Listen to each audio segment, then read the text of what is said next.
Hello students, welcome to magnet brains Hindi. कैसे हैं आप? आशा करती हूँ सभी स्वस्थ होंगे, खुश होंगे, प्रसन्नतापूर्वक अपना कार्य कर रहे होंगे और अपने आप का ख्याल भी रख रहे होंगे। स्वस्थ शरीर में ही स्वस्थ मस्तिष्क का वास होता है। इस सूक्ति को हमेशा याद रखिए, क्योंकि स्वामी विवेकानंद जी ने ये कथन कहा है हम सब के लिए, जो कि अत्यंत महत्वपूर्ण है। जब हम अपने आप का ख्याल रखेंगे तभी हमारा मन और मस्तिष्क दोनों चौकन्ने रहेंगे, जिससे जिस भी कार्य में हम अपना हाथ लगाएंगे ना, वो कार्य जादुई तरीके से बहुत अच्छा हो जाएगा। चमत्कारिक दृष्टि से हमें उसके रिस्पॉन्स भी मिलेंगे। मैग्नेट ब्रेन्स में एक बार पुनः मैं आप सभी का स्वागत करती हूं। मैग्नेट ब्रेन्स एक ऐसा प्लेटफॉर्म जो देता है कक्षा 6वीं से 12वीं तक की ऑनलाइन स्कूल एजुकेशन एकदम फ्री।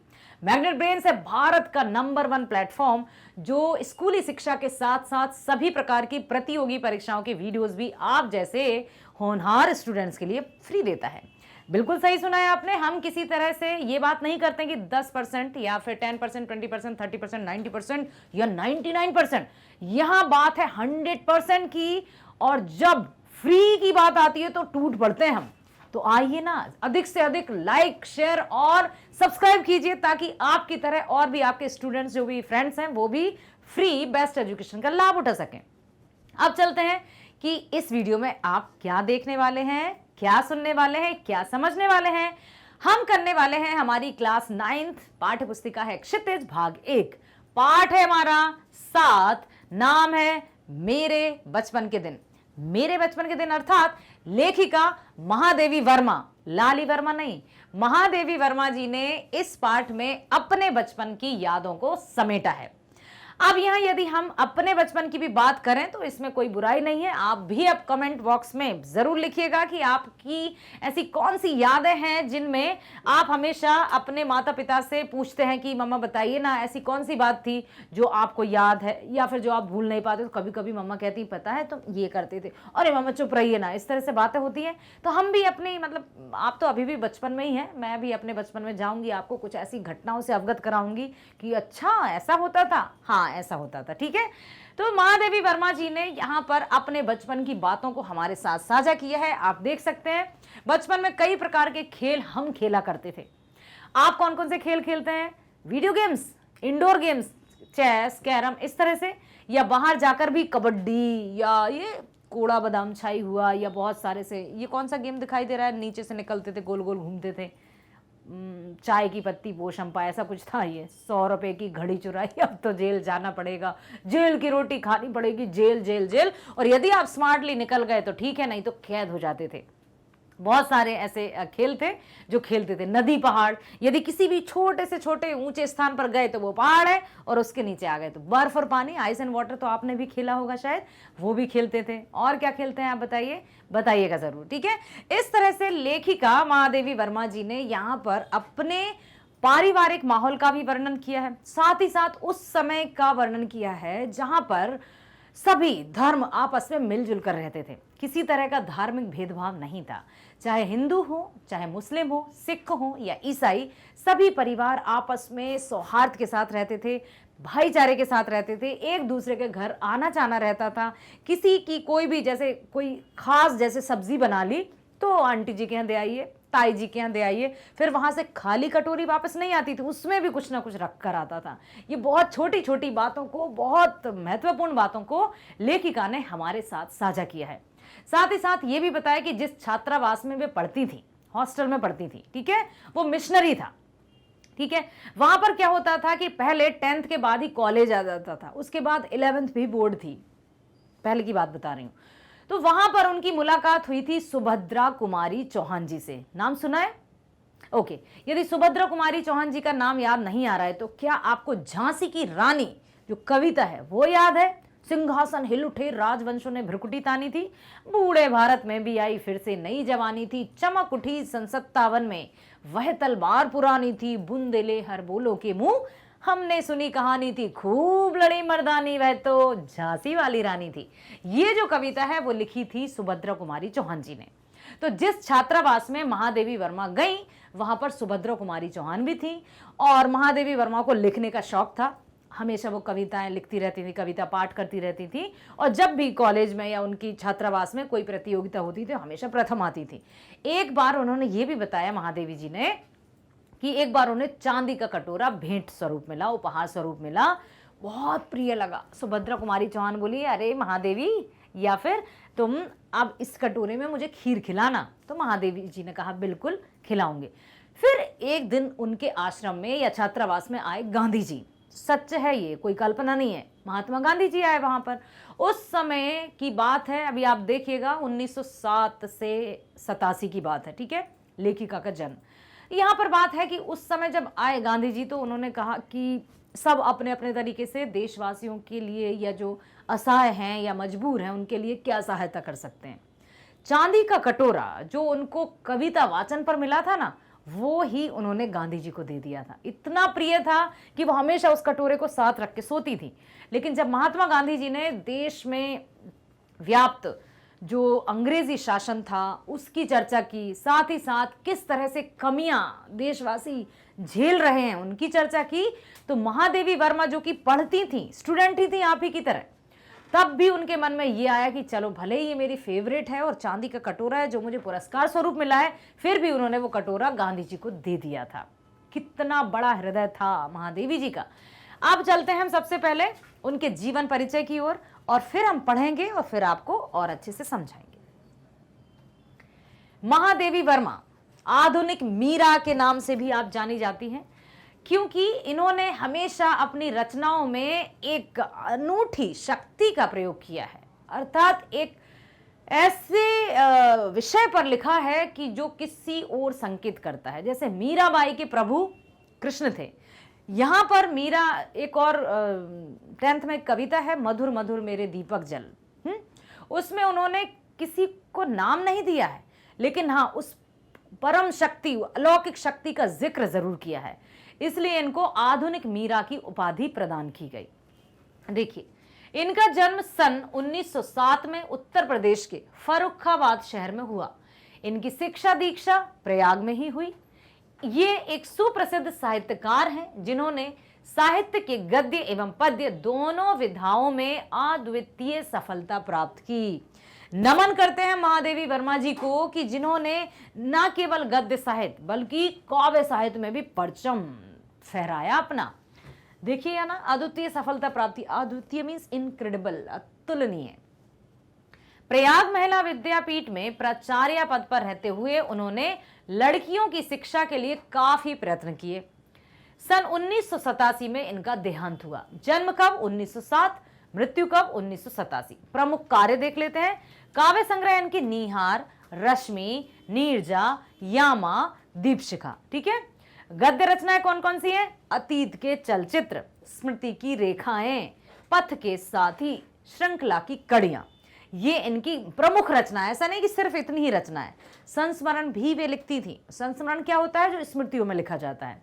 तो लेखिका महादेवी वर्मा, कवयित्री महादेवी वर्मा, क्योंकि न केवल ये गद्य की रचनाएं ही करती थी बल्कि काव्य रचनाओं में भी इनकी प्रसिद्ध सुप्रसिद्ध रचनाएं हैं जो हम सबका पथ प्रदर्शन करती हैं। चलिए चलते हैं हम उनके कॉलेज की तरफ। लिखा है क्रॉथ वेस्ट गर्ल्स कॉलेज इलाहाबाद, ठीक है। यहां पर वे रही थी छात्रावास में। ये उसी कॉलेज का चित्र है उस समय का, आप अपनी पाठ्य पुस्तक में भी देख सकते हैं। इसकी छवि दी है, इसका चित्र दिया है, और यहीं पर रहकर उन्होंने शिक्षा प्राप्त की थी। और अपने कॉलेज के दिनों की या छात्रावास के दिनों की उन्होंने जो भी अनुभव किया उसको हमारे साथ साझा किया है। बहुत अच्छे से एक एक बात को उन्होंने बताने का प्रयास किया है।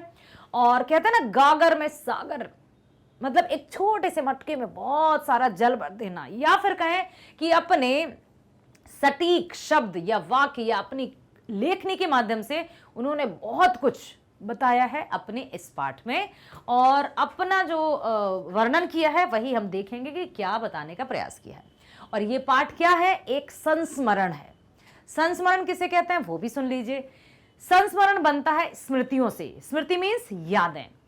संस्मरण बनता है स्मृतियों से, और स्मृतियों की विश्वसनीयता उसे महत्वपूर्ण बनाती है। संस्मरण अर्थात जो किसी की याद में लिखा जाए। हाँ, हम अपनी भी स्मृतियों में जब लिखेंगे ना अपनी ही बात को, तब भी उसको संस्मरण कहेंगे।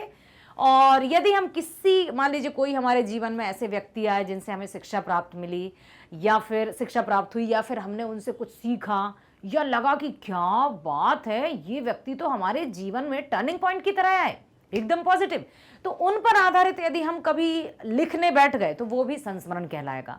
और कोई भी संस्मरण महत्वपूर्ण कब माना जाता है?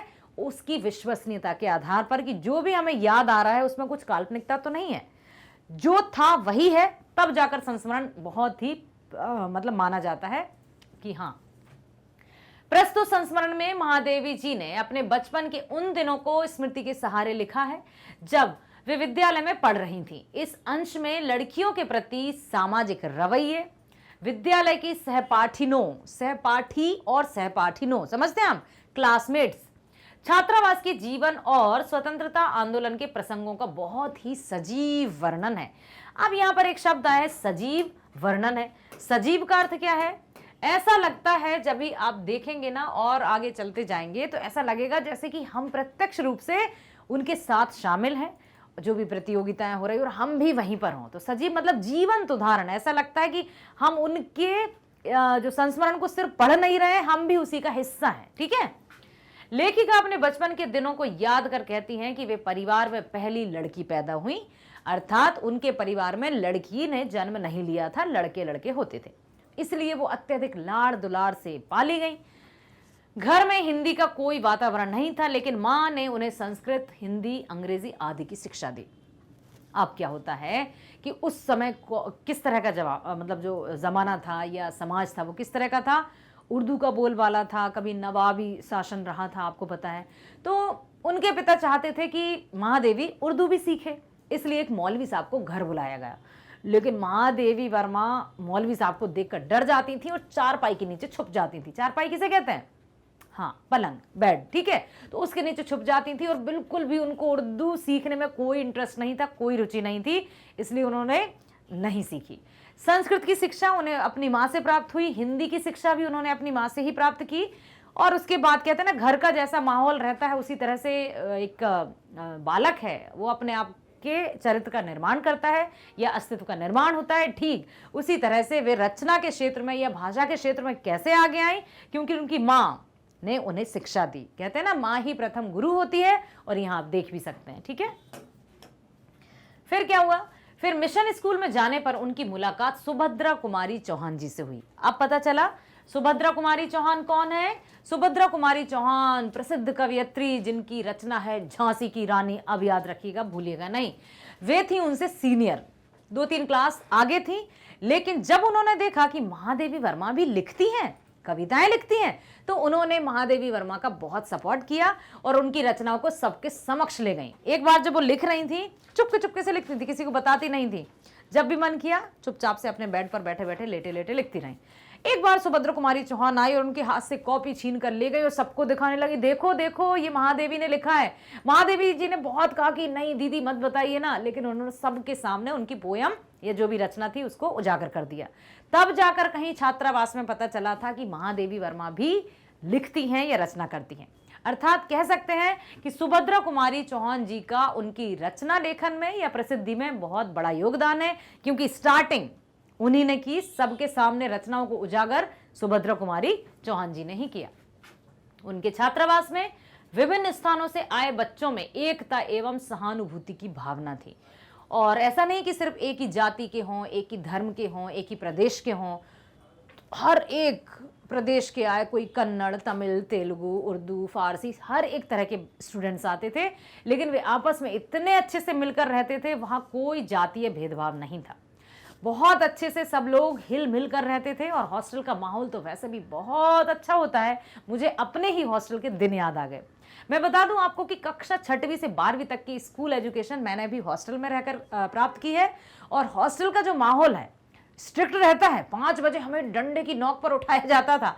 हॉस्टल वार्डन जो रहती थी वो आ जाती थी, चुपचाप से आ जाती, कब हम क्या है, डंडे से ऐसे खट खट खट कर, उठो उठो जल्दी, पीटी करना है, सुबह मॉर्निंग वॉक के लिए जाना है, दूर दूर तक 5-5 किलोमीटर भी दौड़ लगाते थे। मुझे आज भी याद है, हमारे फिजिकल एजुकेशन टीचर तपन नंदी सर ले जाते थे दौड़ाते दौड़ाते, सर्दी है, गर्मी है, बारिश है, नहीं जाना है तो जाना है। इतनी खतरनाक वो जो चढ़ाई और पढ़ाई की कि आज वही दिन बहुत अच्छे लगते हैं। तब लगता था क्या इनको कोई क्या कहे, ऐसे कोई दौड़ाता है क्या, ये ऐसे कोई सर्दी में उठाता है क्या, कपकपी वाली सर्दी, लेकिन जाना है दौड़ने, और दौड़ते दौड़ते पसीना आने लगता था, सर्दी में भी पसीना। तो इस तरह की जो बातें हैं हॉस्टल की या छात्रावास की, बड़े आनंद की बात होती है। हमारा जो विद्यालय जीवन काल होता है या विद्यार्थी जीवन काल होता है, वो हमारे जीवन का सबसे अमिट और सबसे प्रमुख काल रहता है। इसलिए मैं आपसे यही कहूंगी कि आप अपने आप को इस काल में बहुत अच्छे से निर्मित कर लीजिए, क्योंकि ये अभी कच्चा घड़ा है। जिस दिन ये घड़ा पक जाएगा, जब हम बड़े हो जाएंगे, फिर हम चाह कर भी अपनी बुरी आदतों से छुटकारा नहीं पा पाएंगे। जैसे बहुत सारी ऐसी आदत है ना, आलस्य करना, किसी की बात को टाल देना, या किसी को भी कुछ भी कह देना। तो ये ऐसी बातें हैं जो हमें आगे चल के अखर जाती हैं, या जिनके आधार पर हम लोगों में सम्मानीय नहीं बन पाते। डियर स्टूडेंट्स, हमेशा इस बात का ध्यान रखिएगा कि समाज में सिर्फ और सिर्फ पैसा कमाना ही नहीं है, हमें पैसे के साथ साथ सम्मान भी हमें कमाना है, और सम्मान पैसों से नहीं मिलेगा, इतना याद रखिएगा। अब वे कविता भी लिखती थी। कविता पाठ में उन्हें हमेशा प्रथम पुरस्कार ही मिलता था। एक बार उन्होंने पुरस्कार में मिले चांदी के कटोरे को दान स्वरूप गांधी जी को दे दिया। विद्यार्थी जीवन काल, पुरस्कार में चांदी का कटोरा मिला, लेकिन वो भी उन्होंने गांधी जी को दे दिया। इतने मन में देशभक्ति की भावना थी विद्यार्थी जीवन काल में। धन्य है महादेवी वर्मा। उनके घर के पास रहने वाले नवाब साहब के परिवार से उनके बड़े अच्छे संबंध थे। नवाब, जैसा कि मैंने आपको बताया था कि नवाब साहबों का जमाना था और उनके बहुत अच्छे संबंध थे, एक दूसरे के घर में आना जाना था।